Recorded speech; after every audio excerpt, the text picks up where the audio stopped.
কাজ করতে করতে যাবে আমার জলে আইলে না। সকিনা তো আইলে না রে, সকিনা আজকে সকিনা আসবে না, আমার জীবন শেষ।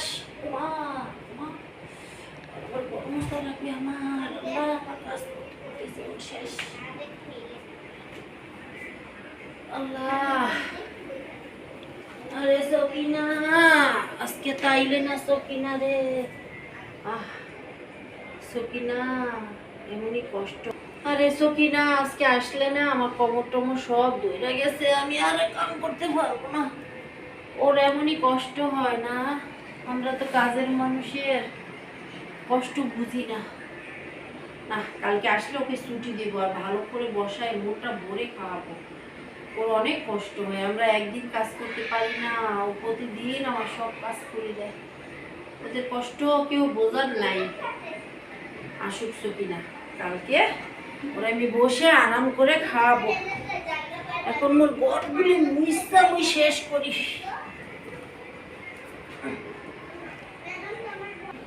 খালাম্মা, কালকে আমি আইতে পারি নাই বুঝছেন, আমার গায়ে অনেক জ্বর ছিল খালাম্মা, বকেন টুকেন আমি আজকে আমার সব কাম ডাবল ডাবল করে করে দিয়ে যাবো বুঝছেন, শরীরটা একদম ভালো না, হ্যাঁ পরও আইলাম কাম করতে।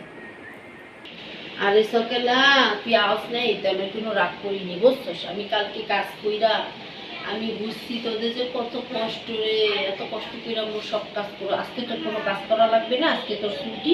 আর আমি একটা গরুর গোশ আনছি, হেডিয়া তুই আজকে ভাত খাবি ফ্যাট বইরা, আর তোর জামাইয়ের জন্য কিছুটা লইয়া যাইছে, আর করা লাগবে না, আজকে তোর ছুটি। যা, কালকে আমি বেমালা কাজ কইরা কোমর ব্যথা উঠতে পারি না, আর তুই মোর প্রতিদিন এত কাজ কইরা দেস, তারপর তোর কত বকাঝকা করি।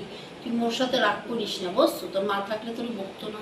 না না মালিক, আমি কোনো রাগ করি নাই, আপনি সত্যি আমার যে কষ্ট বুঝছেন তাতেই আমি অনেক খুশি, আর কিছু আমার লাগবে না ম্যাডাম।